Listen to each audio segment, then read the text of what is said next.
Thank you for having me. Lori, thank you for all of the planning and logistics and everybody at the Carey Institute. And thank you to everybody here tonight in person, as well as wherever you are connected in from.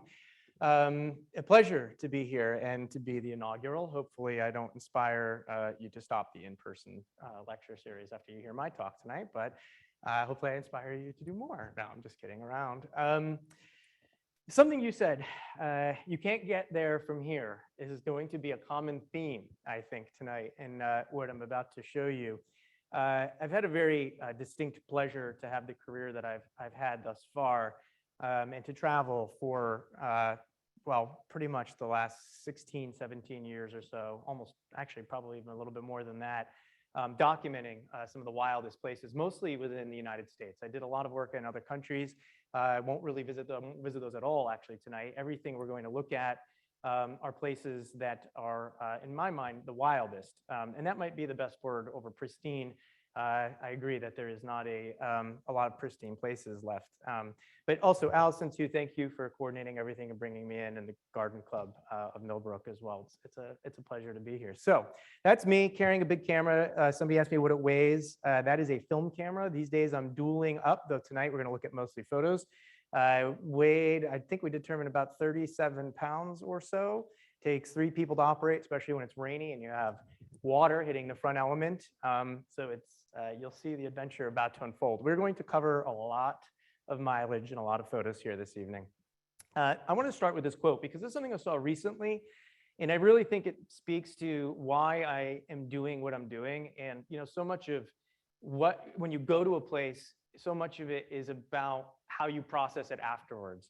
There's the moment you're living in it, you're gathering photos, you're gathering film, but then you think about it forever, if not your entire lifetime, certainly, right? And so this, to me, I thought really embodied a lot of how I started to feel after having this great opportunity of traveling. And I'll read it with you because I think it's just one of the most beautiful quotes. We patronize, I broke my glasses on the way here. We patronize the animals for their incompleteness, for their tragic fate of having taken form so far below ourselves. And therein we err, we greatly err, for the animal shall not be measured by man. In a world older and more complete than ours, they are more finished and complete, gifted with extensions of the senses we have lost or never attained, living by voices we shall never hear. They are not brethren, they are not underlings, they are other nations, caught with ourselves in the net of life and time, fellow prisoners of the splendor and travail of the earth. To me, it's great because it really just says we're all sort of here in this together, and we're looking at other planets, and we've got to save ourselves and find another place to colonize and live. Yet here we share this entire beautiful world with all of these creatures, plants, animals, and we have yet to learn to speak their language, and it seems like our attempts to do so have really faltered. And so in this, I think, and a big part of what has driven me through so much of what I do is sort of the quest to understand life a little bit better. I believe that somewhere within all of nature are secrets and answers to things that we will maybe never fully understand, but certainly we can catch glimpses of them, and that has been a big part of my goal as a photographer. Where I began, I started in national parks. I had a full-time job doing stuff in a studio for 10 years, and I had 2 days of the week to go do it. And I said, I'm going to start going to national parks. And so I started shooting in national parks. That was my thing. And I ended up finally leaving that job, and I got to go on assignment for National Parks Magazine, part of the National Park Conservation Association. And they sent me all over the place. It was kind of the dream job, but I more or less fell into national parks because when you've got only 2 days, you go where the best stuff is. And I honed my craft, got better at what I was doing, and ultimately culminated in a book, The National Parks and American Legacy, which in many ways was really the turning point, I think, for me in the public lands and waters sphere. And my whole career really has been in public lands and waters. And the national parks are so spectacular. And what I did, I think, differently from a lot of the people with me at the time, and honestly, many of the people today and certainly before, was to look at places and things at times no one was going to look at them, going in parts of parks that they were never going to make it to. you're not going to get there from here, so to speak, right? This was a great example of it. Photographing from an airplane, 60 below zero, hanging out the door, trying to get a picture of a volcano in Lake Clark National Park at the end of January. Not something I recommend, and it was tough. But it was an idea. It wasn't even an assignment. It was an idea. I had a couple days to kill. I talked to somebody who was able to wrangle a pilot. National monuments. A lot of people weren't talking about national monuments and national historic sites, and maybe they don't realize the Statue of Liberty or the Golden Gate Bridge are all part, or Alcatraz are part of the national park system. So I started looking at secondary units like Organ Pipe. And I also my passion has always been landscapes. I just loved making calendar images. And I got very lucky. Everyone else says, oh, you put that in Photoshop. And honestly, a quick word about that. There is no fakery here. There's no new skies that were brought in. My opinion is, if you want to represent and say that nature is authentic and beautiful as it is, then white sheet is the way I saw it. And now it's not to say you can't take the artistry of the process and create something new, but so much of my work was being used in a photojournalistic way that I wanted it to be represented as such. And that is a lot how I learned and how I continue to shoot to this day. Not to say I don't dabble with it, it's certainly enjoyable to do, but you won't see any of that in here tonight. And if I see something slip in, I'll let you know. But the goat is really there. But landscapes were the thing. I started just with I feel like it's very hard to find all four corners of a frame and get them just right, or to try and conceptualize something that took pretty much all day and all evening to try and get right and figure out what's the right looking cactus, and am I facing the right stars, and do I have to worry about the border drones flying through my shot, which they definitely ruined a number of exposures. But I really always loved the idea of creating calendar images. And the Sierra Club, who gave me the Ansel Adams Award, was where I really kind of cut my teeth, so to speak. I loved creating them. And again, going in different times, seeing different places, nondescript places, things that weren't obviously iconic. You know where it is, maybe like Acadia National Park, but it doesn't say that this is this particular spot or this is this exact thing. It's just sort of a spot within the world of it. But there was a real change to it and a real turning point for me, which was the inclusion of people in my images. You hold your thumb out and get rid of the guy in that picture, just kind of imagine without somebody in there. And the picture just doesn't, it's nice and it's great in Glacier National Park, Montana, but you don't have that sense of scale. You don't have that same sort of connection with the place. I mean, we live vicariously through other people, their stories, their photos, in my case. And I noticed that this image ended up becoming one of my most popular images for licensing. It became the cover of my paperback book. Lighting is nice, not super spectacular, but it's really nice, but it was the person in it that suddenly started to resonate with everybody. So I started to look at including people in my work. And when there were no people available, using a trigger or a timer, which is what I did here in the arches to make sure I had that. But also realizing that people are part of the story and a huge part of the story, be it the people that certainly work to protect and manage areas. This is Mojave National Preserve. And one thing I love, the rock in the foreground. We walked around just looking at all of the different rock art from the first peoples to inhabit the region, and looking at how do you tell a story with people and through people and try to capture that magic of the place. I grew up watching the Indiana Jones movies and those kinds of things, and so I've always enjoyed the sort of that sense of adventure, that sense of mystery, but also the sense that this is the only time you can really see this exactly like this in this particular moment. Again, having somebody in the frame really helps connect it. It'd be a fine photo without, but it really strikes the imagination. It puts you in there. You imagine yourself there. You want to see it. And that was something that I always tried to continue to do through my images. But a lot of it was sort of stock, for a lack of a better word. This is in the Rio Grande area at Big Bend National Park in Texas. And it was on assignment with a writer, and the light was just coming in right, and she bought a hat at the airport, and I'm like, okay, you got to go now, put that on, stand there, do this, look out there, whatever. And it was just And also another image that ended up getting around quite a bit. And I found that the people were generally really connecting with the images that had people. The landscapes did well. They made calendars, they made some covers and things like that. But honestly, it was the stuff where no matter how big or small they were, it gave you that sense of scale. It allowed you the opportunity to really just say, yeah, I can appreciate that. Or, gives you an emotion. And emotion is very hard to capture in an image. So something we were talking about earlier today. And what does that? And in a way, there's sort of exhilaration in this with the guy standing over there in the red jacket. Thankfully, he was wearing red that day. Crater Lake National Park in Oregon. And but it also a little bit scary, a little bit of feel. Is it's a little slippery? Is it icy? It looks it, right? What's going on here? So you generate a lot of those things, but I think for each person, it's also very individual.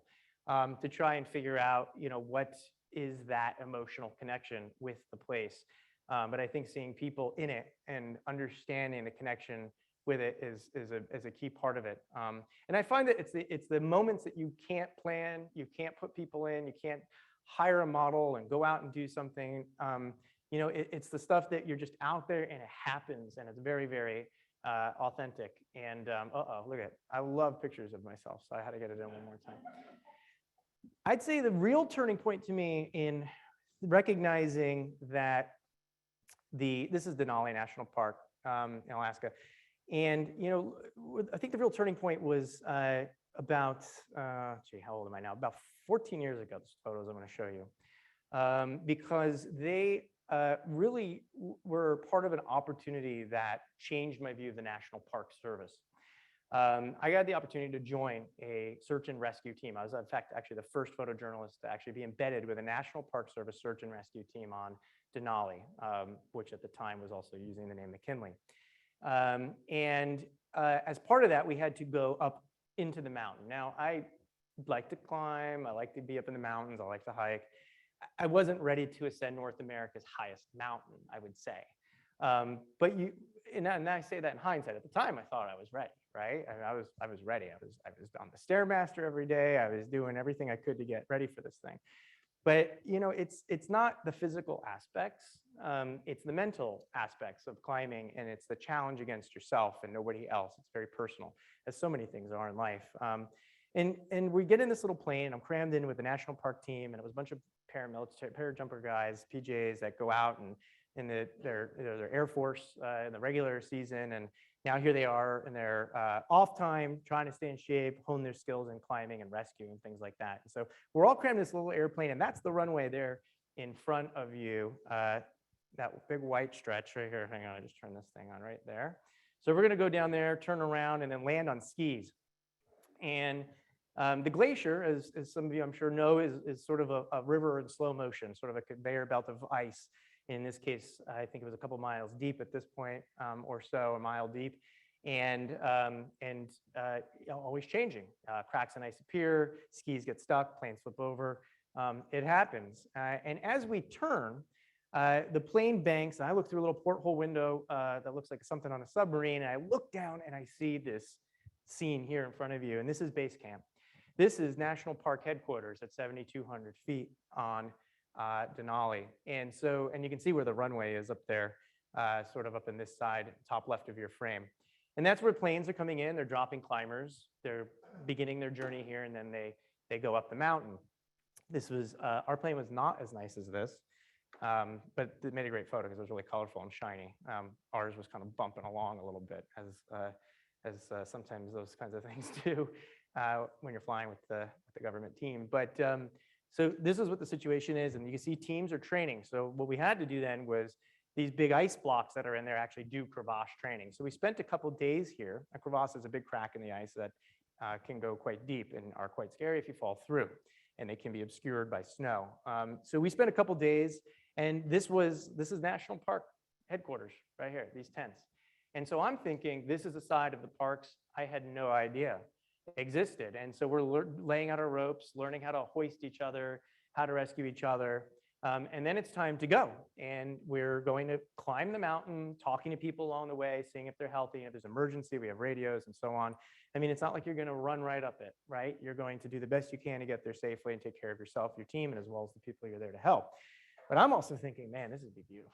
Look at, I'm in Alaska. By the way, I'd never really seen the mountain. It was always in the clouds the few times I was down there. So thank God I never actually saw the actual mountain from down below until afterwards, because I might not have done it. But I'm up here thinking, this is going to be great. Every image is going to be the best image I ever took in my life, right? Like, I'm so excited for it. And then the rest of the trip looked like this. We were inside of a ping pong ball, essentially, is how they described it, in these rope teams. We were on skis. This is the team behind us, pulling sleds with our gear. They were doing caches, so their gear was much lighter. We carried everything we needed at the same time. So it was kind of tough to make some interesting images. And I really pushed myself to the edge. This was my tent mate. He was a cardiothoracic surgeon from Colorado. And he was incredible, and the whole team was really incredible. And really what started to happen was I wasn't making landscape images, I was making people images, story images, what was happening on the mountain. As we finally got all the way up to 14,400 feet, we had sort of the main base camp on the mountain. It's the kind of the best place. It's not the only place, but kind of the best place if you're going to do an aerial rescue using a helicopter. They have landed them on the summit. That's a whole nother conversation, but technically that's the best place to do it. This is the kind of stuff that was coming in. Frostbite coming in, lots of people being treated by the doctors that were on our team. I was a landscape photographer. Now I'm photographing people's blisters on their hands. A very eye-opening experience, because it was changing my whole worldview of what National Park Service meant. That it was more than just the icons and the arches and the Old Faithfuls, and those are all wonderful, and I love photographing them. They never get old. In fact, I just was back at Old Faithful again, still trying to do something new. But there is a whole nother facet to this incredible public land and water system that I said, God, I want to show more of that. I want to do more of that. I want to show people the challenge, the life that people live as they try to get to the summit of a place like Denali. As we're up there, we having to rescue lead climbing rangers using a spotting scope, spot the guy, climb up to about 17,000 feet or so, bring him down. We don't think he's alive. Now I'm really thinking maybe I should have stuck with the calendar image type of thing. And he is, thankfully, his blood oxygen is extraordinarily low. We do oxygen administration in the tent, and it's determined immediately comes off oxygen, he loses his oxygen levels again. So it's determined we have to get him off the mountain. So the options are take him down on skis and sleds or try and fly him off. It's a very controversial thing because a lot of people feel like, well, facilitates and blah, blah, blah. And we can talk all about that later. But the decision ultimately was that life and death use the helicopter, a highly specialized helicopter that is great at flying at high altitudes. It's a llama. They call it the Denali llama. And we created a landing pad. We got flares and smoke. And the lead climbing ranger goes, hey, no one ever gets to go in this helicopter. And you want to go in the helicopter with the patient down and photograph that for us? It would mean a lot, right? And because no one's really told that story, and well, that's what I'm here for, but I don't really, I was pretty bonded. I've been up there a couple of weeks at this point, and I'm pretty bonded with our team, very close. And, it's a really hard thing to actually leave the team, more than I thought, especially when I got back. So I said yes, and I got in the helicopter, and it was about 11:30 at night, close to sunset in the summer of Alaska. As you know, in June, sun stays up, and he's on, oxygen pilot. It's like a little glass bubble. I felt like I was like in the Wizard of Oz and one of those bubbles floating around over the mountains. And here I am, one of the highest points. We weren't at the summit, but coming off of the highest mountain in all of North America. Its bulk and rise are greater than Everest. It's maritime climate. You have moisture flying in off the Arctic and the ocean, the surrounding areas colliding on this mountain. So it's and there's no bottled oxygen. There's no Sherpas carrying your stuff up. And by many, it's considered a harder climb than Everest. And here I was taking the easy way off, is what it felt like. But it was walking down is a little bit easier than going up, I guess. But it was spectacular, and it was really, really hard to spend days acclimating and climbing and getting up there and being up there, and then to fly down. And within 50 minutes, the snow starts to give way and dissipate. The green of the mountains starts to creep. The sun is getting lower and lower. The valleys become just absolutely stunning and gorgeous. And then moments later, I'm back in Talkeetna. And I'm in a suit, head to toe, dressed for 0-degree temperatures, looking sort of foolish. I'm in a parking lot. I didn't even really have a plan on how I was getting out of there. When I got out of the helicopter, I ended up just sort of walking back to the cabin that we had rented as part of the Park Service thing. It was extraordinarily, very disoriented. I ended up staying in touch with the whole team, but it was incredible. And it was years later that I finally got to go back and look at the mountain that I was on. And as I said, I'm glad I didn't see it back then. And then explore the whole area around the mountain in Denali, and looking at just the stunning beauty that exists there. And I was very fortunate that I was able to drive in at the time, and you know, I know a lot of buses and things like that. And visitation is something I'm definitely going to talk more about, but just a spectacular place. And you know, I had a very, very deep connection with it, a deep connection with people and the stories, and realizing that this is something that I really want to continue to do. So I continued my work in the parks, and closer to home, I live in California, in Southern California, and Channel Islands National Park was basically pretty off radar. It is, I still think, the least visited park, or one of the least visited parks. Actually, it's one of the least, because I think Gates of Arctic is the least. But it's one of the least visited because you got to take a boat to get out there. I'm not flying, there's no drone. I'm actually standing on a cliff looking out. It's called Inspiration Point.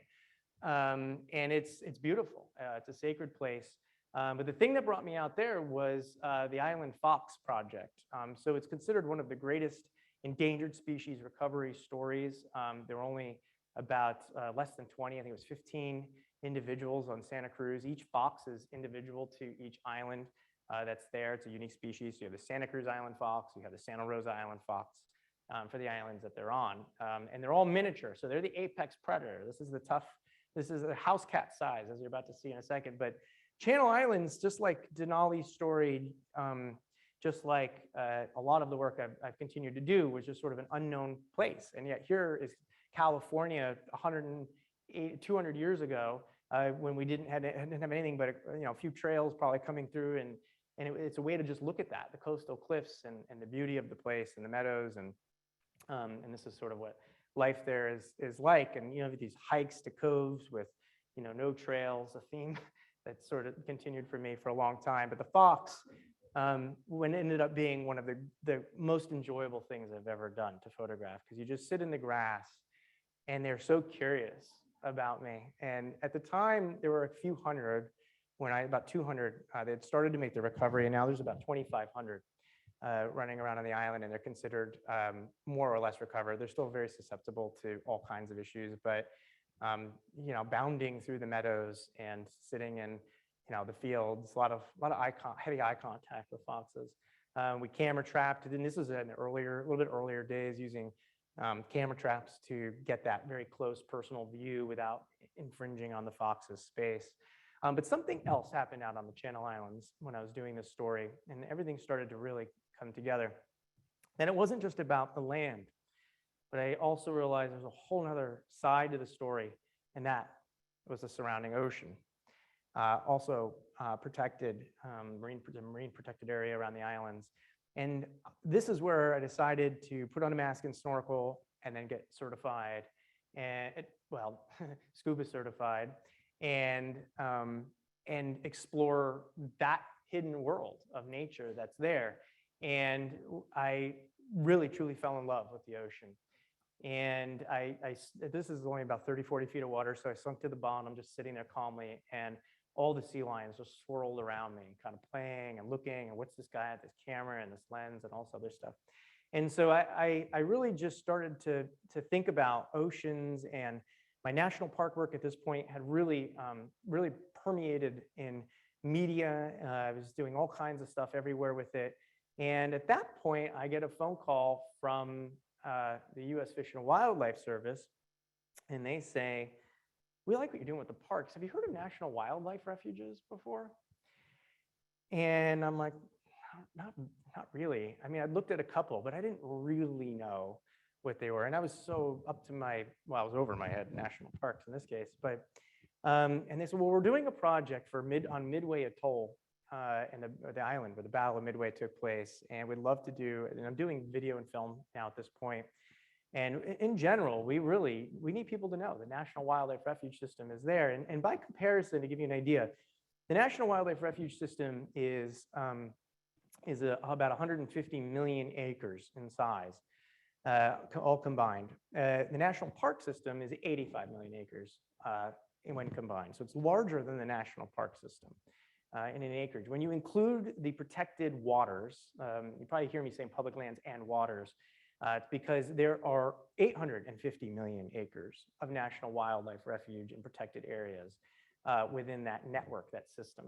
And so you're talking about the largest protected area on Earth. And no one had really heard of it. Certainly not, yeah, I mean, people, look, there's millions of visitors and all of that, but not the way parks were heard of. And so they said, well, it's important. It's important, you know, I started thinking about it congressionally, getting funding, getting enhanced protections, keeping protections, all the stuff that comes with getting good attention, because everything sort of, you know, lives and dies in the media these days, right? And so, I mean, we're live streaming now across digital content. And a lot of those places that with refuges are closed to visitation or are otherwise highly inaccessible. So began my quest to photograph and document Midway Atoll. And so I started working with the refuge system, and I have been now for the last 10 years or so.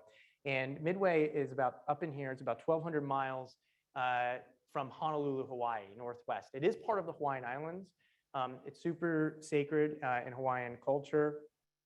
And there's the refuges, which are some of the individual islands, and then there's the marine national monuments. So if you want to say you don't know what refuges are, most people never heard of a marine national monument. There are 4 in the Pacific. There's 1 in the Atlantic, Northeast Canyons and Seamounts. The first place I went, I ended up going to all of them. I believe I'm one of the only non-government, if not the only non-government person to actually go to all of them.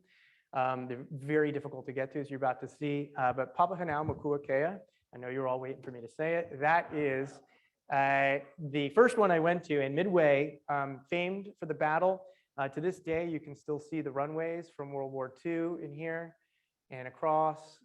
This is Spit Island. This is Eastern Island. Sand Island is behind me. Yeah, Sand Island's behind. It was the first time we used drones out there. A lot of firsts. First time it's been commercially documented. It was the prelude to President Obama going out, which I worked with their team in the White House. My photo actually took over the White House account during that visit to Midway. You know, it was very significant. It led his work. It's a very bipartisan thing. Papahanaumokuakea was in some way, you know, beginning with Midway's designation by Teddy Roosevelt all the way back then, has had 6 presidents, expanded by George W. Bush, further expanded by President Obama. And it's about 1,200 miles by, I forget the width, 80 miles or so, I think, wide. I mean, so you're talking about a massive area that includes ocean and about 13 islands. But getting in the water, I'm the only person out there photographing and filming. And 250 spinner dolphins swimming around me. You go out, you can see the color of the water is beyond spectacular. But you still see on a snorkel, you pull up a World War II era bullet.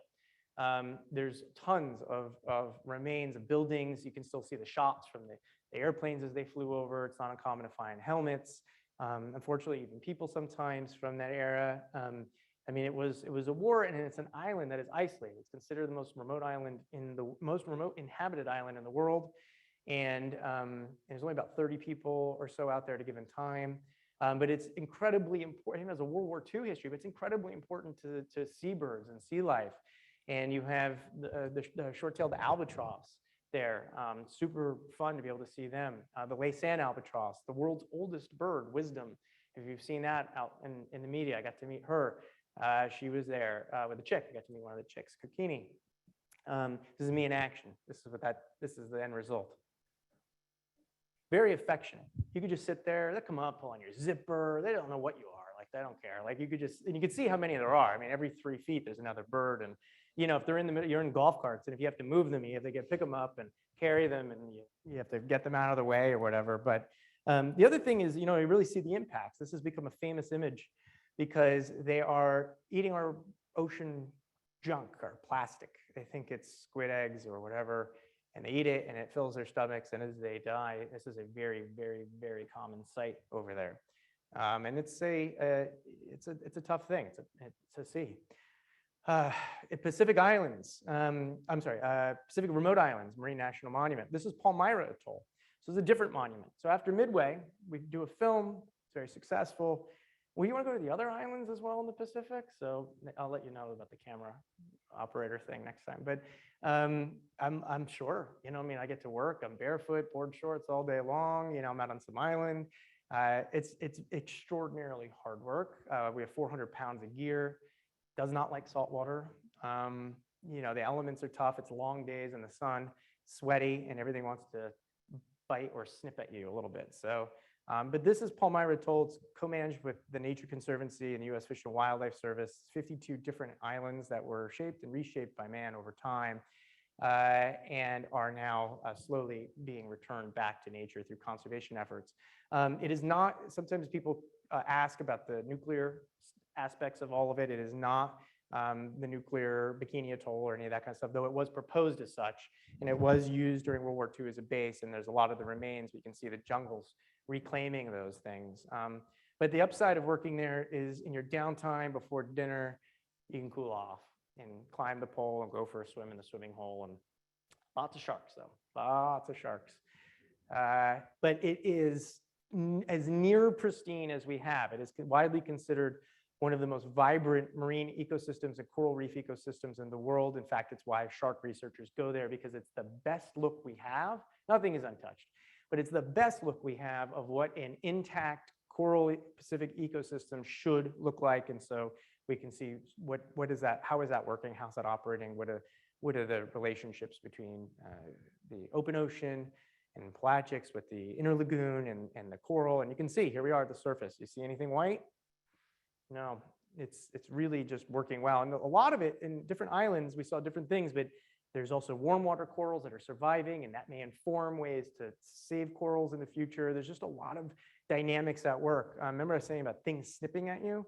About the body size of a football and a grip that is stronger than an alligator's bite and a lion's jaws. You don't want your flip-flopped toe to get stuck in those pincers. So it's a coconut crab or a robber crab. Big things like to come out at night, especially after it rains. Boobies, and they're so goofy looking. So after Palmyra Atoll, that's where I was there in Pacific Remote Islands, we went to Wake Atoll, which is also a military base. But inadvertently, that base, not only are they great with conservation on the base, it's a missile defense base. It's not super populated with people anyway. And because it is a military though, and it's a landing spot for fighter jets and everything, you're not getting a lot of poachers coming in. And so you're getting a really incredible ecosystem and seabird area for feeding and nesting and all that. So a lot of boobies, sooty terns, lots of different animals that are there. The next place on the list of marine national monuments was Rose Atoll. Very few people have ever visited this place. It's very hard to get to. You can't really be there that long. It's extraordinarily low lying, as you can see. Rose Atoll is 185 miles east of American Samoa. It's the only, well, there's American Samoa, the National Park of American Samoa, but it's one of the only places that you can really go to well, where was I going with that? It's one of the only places that you can go that's in the Southern Hemisphere, but it's also completely uninhabited, because I mean, you can, so this only takes about 10 minutes to walk around, 12 minutes. I think it's like less than 15 acres, right around 15 acres or so. And then at high tide, this lagoon, this is a natural channel. At high tide, all this gets covered with ocean. So you can, when at low tide, you can walk all the way around. And so it fluctuates quite a bit during different tides, filled with seabirds. But you also understand the importance when you see these things of low-lying areas and climate change and rising seas and what they could do to an area like this. And it's just one of the most beautiful places I've ever been. Sea turtles popping out of the sand, born there in the evening. Oops, sorry. Everywhere. I mean, we were camping here in the edge of the sand here in the evening. That's where we'd have dinner, you know, reset our memory cards and move on to the next thing. Little in the interior of the jungle is incredible, with lots of seabirds there. The exterior at low tide, as I was saying, you could kind of walk around on it. It's actually a Crustos coralline algae, CCA, with some corals in areas that you just step over, but otherwise you could walk around on it. And these are all upturned corals from storms. And again, you know, nobody has, this is I think if you go to Google and you look at Rose Atoll, you're getting my image. nobody had really been there to photograph it professionally, commercially. Nobody had flown a drone over it. So no one really knew, like, what are these things happening out here? So there were a lot of things that we were doing that were the first time to look at it, but also recognizing the value of these public lands and waters. This is like Yellowstone to me. Like seeing these areas, it looks like a hot spring in Yellowstone. In fact, I actually put one together. So kind of, this is what it reminded me of, my image I made many years ago in Yellowstone National Park at Mammoth. It's like, different reasons, but those synchronicity of shapes and life and connections that you're looking for through all of those things.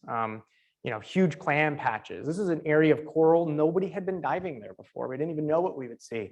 These formations are unique, very unique to Rose. And so there's just sort of the first look at some of these things. This is what the lagoon looks like as it fills up in certain places. A lot of this can be close to almost exposed or fully exposed, depending on where you are. Corals are out for a while and then they come back, but these corals survive in very warm water. So they're doing tests, trying to figure out why. What can we learn about resilience? What can we learn about this beautiful ecosystem where sharks, plenty of sharks, many different species of sharks. I think we saw 5 on this trip, just in the lagoon. Never went in the open ocean, too dangerous. You can only stay about 2 days before you have to worry. It's the birthplace of storms, cyclones. So you've basically got to get in and get out. But these are like coral towers that we would snorkel on. First place I got stung by a jellyfish, that was a joy.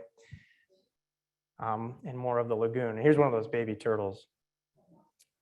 And all of this, I finally got to go to one of the national parks I never got to go. On the way back, because of storms, we went into a cove on Ofu Island, and I got to go out into the water before everything hit and get a few shots of the coral at the National Park of American Samoa. And that all resulted in an IMAX film. And so one of the things, Josh was talking about the introduction, the business side, it's great to document all this, but this is also, in my mind, a form of visitation. The power of film and photography is a way for people to visit places they either shouldn't or can't get to. And seeing an IMAX, it was a kid's film, more or less, playing in museums all over the world. And this was a way to take it and connect it with audiences from San Francisco to the New England Aquarium in Boston. You name it. It's been playing at the Jersey Science, what's that one called? Science Center? I forgot. The big dome in Jersey. And so it's great. It's still out. It's been out for years now. And it allowed people to go and see things and understand them and talk about it.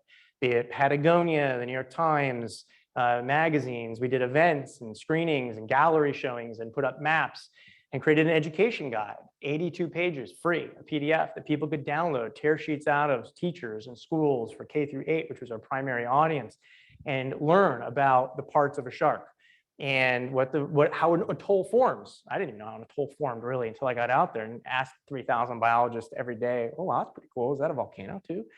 And I learned about all that kind of stuff. And now everyone gets to experience it. They get to watch a movie, see some pictures, see it on their device, reach them where they are, and then connect through the education guides and curriculums. And that's been something that I continue to do to this day through all of my work.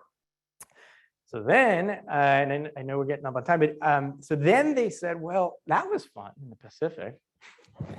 And it was kind of warm, right? So we're going to go sitting the other direction, but not quite yet. So they asked me to actually look at helping rebrand the entire National Wildlife Refuge System. So I sat on the committee for rebranding and went to, I don't remember, I've been to 48 refuge, no, 50 now, I think, but 48 at the time, refuges. And I went into wilderness areas where you can't fly, you can't drive, you only walk into them, and they're usually very far off, all protected under the Wilderness Act of 52. And this is one of those areas. This is in Kenai, the Kenai Peninsula. It's not Kenai Fjords National Park, it's Kenai National Wildlife Refuge. Working with biologists in urban areas. This is a sandbar in San Diego, right outside the city and right off the water from Tijuana. And it is where the vast majority of these terns nest. Going in with the biologists and carefully tiptoeing, because I do not want to be the person that steps on an egg. And so, it's a very careful process, but you also get these kinds of moments where you're fully surrounded in nature, and the sound is just unlike anything you've ever heard. The islands of the Pacific were the same.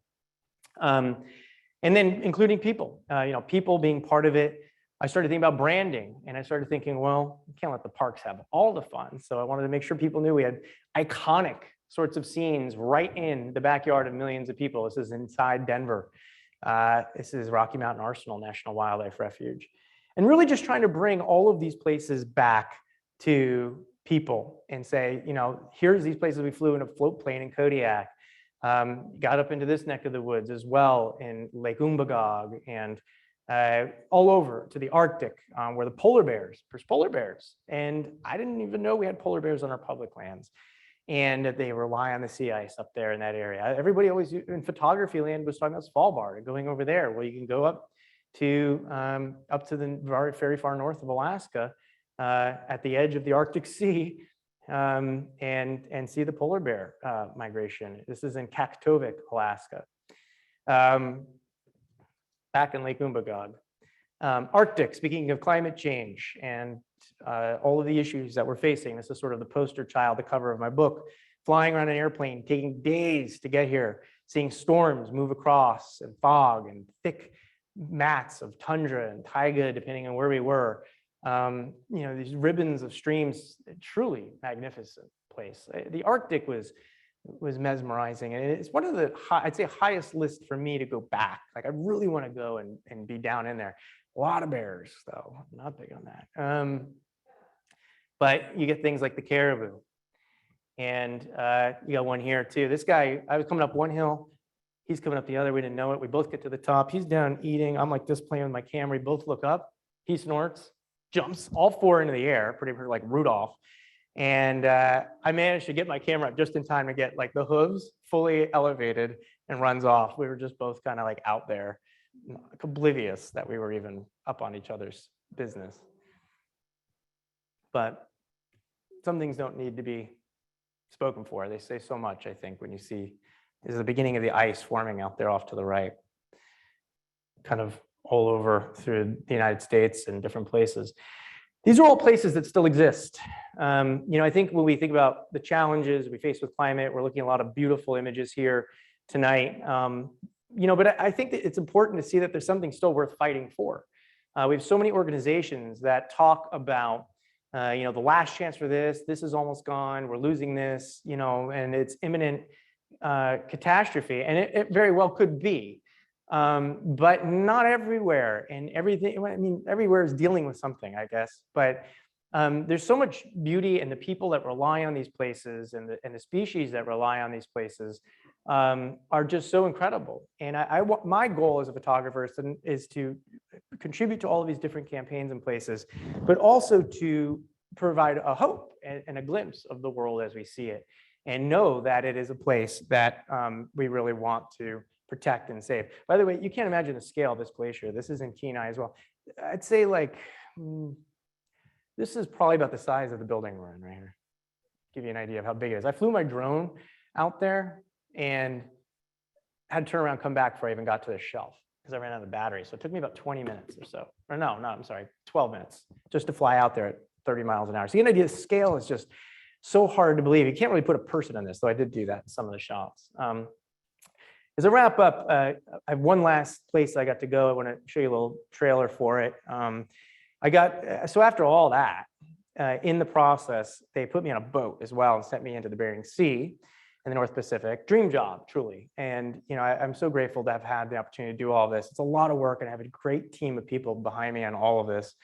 And I'm trying to cram 10 years. This is about 10 years of my life. Well, not the national parks for the other 10. So almost 20 years of my life here this evening in 50 minutes. But I really wanted to show you this because I think that the broad swath of our public lands and waters is so hard to really appreciate the scale of it. And this journey that I'm also personally on, because I feel like, you know, when I went up into the Aleutian Islands, I spent 6 weeks on the research vessel Tekla, which is this boat here. Going into the Aleutian Islands. This is the whole island. This is Boguslav. It's closed to the public. It's got tons of sea lions and seals and everything on it. But it's a really incredible place. And that's a stellar sea lion skull that we found on the beach, or somebody found on the beach. And yeah, kind of cheesy guy. Anyway, we turned it into, so as part of, again, my outreach campaign, you know, I try to find new audiences wherever I can. And so for the last several years, I've been working with Discovery Channel. and we've been producing a number of different shows together.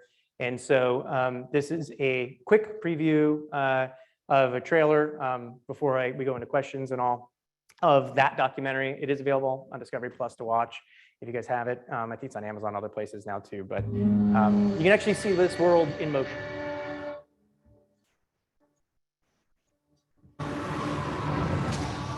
Beyond oceans, shrouded in mystery and intrigue. A freezing sea between Siberia and Alaska. There is an archipelago of battered islands. The Aleutian Islands are some of the most remote, inaccessible, and wildest places in the world. Wow.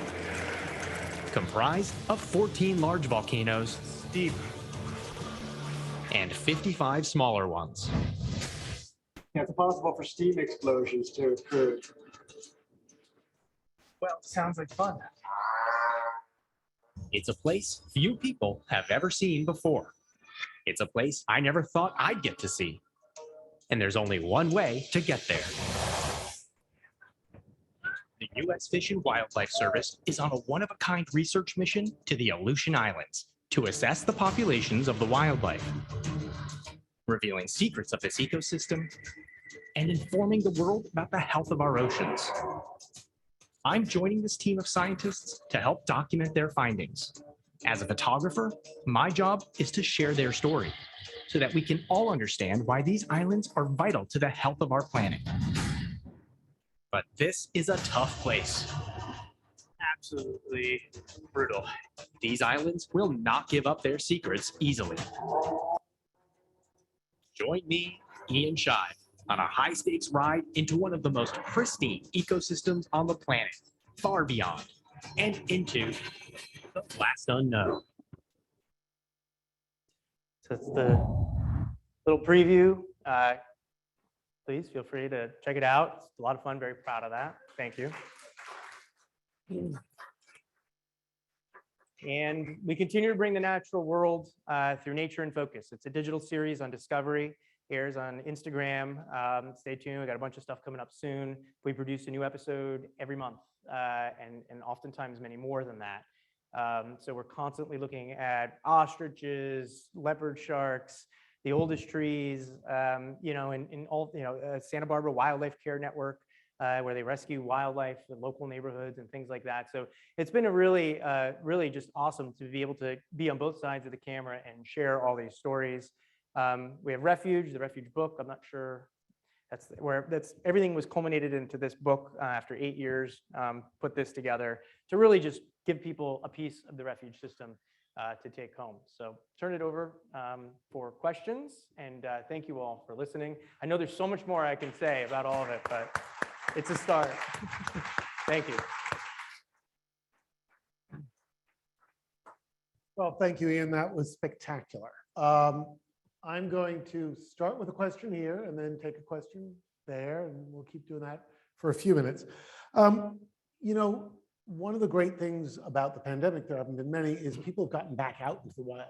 Yeah. And you couldn't go inside, so people went outside, and it's really increased visitation. Mm-hmm. And one of our questions comes from Laura Heedy, who works for the Department of Environmental Conservation.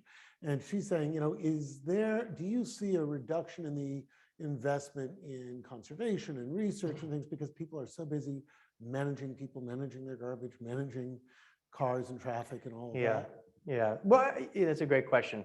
I always say the biggest problem with public lands and waters is the public, and the numbers are extraordinarily high. And people are not getting kinder about it. I think social media has really been a detriment to nature in many levels. I mean, many people appreciate it just fine, and it's a good thing. It's a new way to share, like I'm doing with my work, but I'm working with biologists, I'm told, where I can't go. We're always careful, mindful, if anything, overly cautious. And other people, they go running right into situations, and it harms the wildlife, or harms the ecosystem. And it's just one of many symptoms of the way we live, I think, in the world now, disconnected from nature. I think that the increased visitation, I think Yellowstone saw the highest visitorship ever in its history last year. I think it'll probably be more this year. There's more funding, I think, than ever before. I think $3.5 billion for the national park system, 1.3 billion for the National Wildlife Refuge System, despite it being 10 times larger. And yeah, it's the pandemic has shifted that. It's also why I feel film and photography are so important as a form of visitation for public lands anywhere. It's also why we need to think more broadly about conservation. I think a big part of the future of conservation is going to be private lands, where we don't have a lot of visitation and we can do things. And there's a lot of great work. I'm working with a new group called the Partners for Fish and Wildlife. We just did a film with Trout Unlimited, another one with a group called Partnerscapes, highlighting the work in the agricultural world, where cattle ranchers and sheep farmers are helping restore their lands for salmon habitat and for trout habitat. So where there's a problem, there's more opportunities, just like all things, I think. So, but yes, I think that the spirit of the national park, when I was a kid, was interpretive, was the rangers, and now it's more enforcement. And that's sad to see. I hope we can get back to that. But you don't geotag your images so people can't go to the places. I do not. Right. I don't geotag anything. We went looking for the oldest tree. We don't reveal any locations. We probably didn't really find it anyway. Always very mindful about that. Yeah, it's what I do is a very fine line, because it also could drive people to those places, and I'm aware of that. But that's why I like going to the Aleutian Islands and places like that, because I dare you. or Midway's hard to get to. Or Midway, yeah, exactly. So, question from the audience. A lot of the distant archipelagos you showed us were American. I'm curious, do other nations have been as careful with lands scattered throughout the world as we are, letting people affect it? It varies from nation to So nation. let me just repeat that. Oh, yeah, I'm Basically, sorry. are other countries in the world as considered as the United States in allowing access and protecting their wild areas? Like anything, there's a little bit of everything out there. Cuba, for instance, has done a phenomenal job of conservation, a real model for that. I've had the pleasure of working down there on with work in the University of Havana and their teams. And then you have other countries that are not doing a great job. In fact, doing a terrible job in many cases. So it really varies from country to country. It's hard to go at that way. Everything you saw here today was within the United States. These are all part of either territories or part of the United States system. There was nothing outside the United States. All those coral atolls, most people don't realize we have that. They think they've got to go to, the Maldives or Indonesia or something to see that, but we have it here in this country, and it is protected. Those protections have been in question on and off through the years, especially in recent administrations, but they have thankfully remained currently protected as they are. But there's no one size fits all. Everybody's doing it differently. So Ian, I'm going to do one more from the audience in the cloud, and then one more from this audience, and then we'll call it a night. Sure. One of the questions someone asked, which I think is a great question, is what are the biggest challenges in trying to depict the impact of climate change? Yeah, how to depict climate change, that's a tough one. It's really anecdotal. And I think that's probably one of the greatest personal gifts I've been given doing this job, is that I get to talk to so many people and hear so many different things. And just like talking outside with you and other people this evening and hearing their perspectives of what they see and hear on the ground, climate change is almost more of an audio experience than it is a visual one, with few exceptions. And there's a reason why everybody uses the polar bear as their image on standing on the single glacier, and you can show glaciers melting and all that. You can see trees burning, wildfires, but how do you go beyond that in a way that connects with people in an intimate way?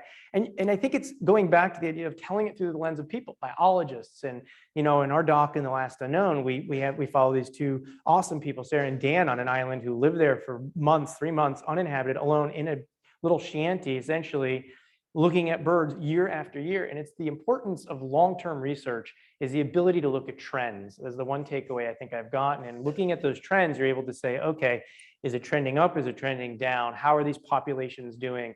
But to me, I think climate change as a photographer and a filmmaker is something that only is really part of the story. I really think it's where, and that's why I think my work with scientists is so important. It really is a partnership. Scientists do their work and we're able to share that. Otherwise, we operate sort of in a vacuum. We have one more up there. I don't know if you wanted to. I have two questions. Having been to the Galapagos, experience nature in a very different way. Animals are totally unintended.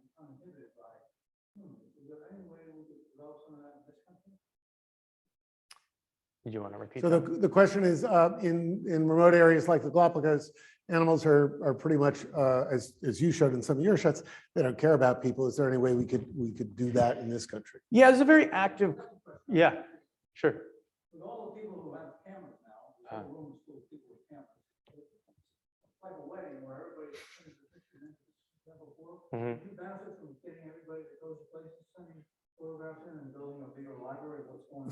So citizen photography, like citizen science, right? Everybody's got a camera in their pocket. It's Does, true. does that help you with documentation and adding to these? It can. I mean, it's the opportunity to see. So starting with the second question, I mean, it's the opportunity to see things in a way that you, would have to wait all year long for, but somebody happens to be walking by and get it. There's a huge benefit to it. I don't know if it's helped. I honestly, I probably would not be doing this today if I was starting now, because social media and the way it runs, like I have enough footing now as an individual to have a career and do things. It's a very hard career to make work. It's expensive. Not everybody wants to fund these kinds of things. It's tricky. Now you have everybody with a camera and they're just giving them away for free and they get used. And so, but they don't have those relationships with scientists. They don't have the background and knowledge of the intricacies of a story, an ecological story that takes place, and know how to draw that out and then make it entertaining. We've become the one,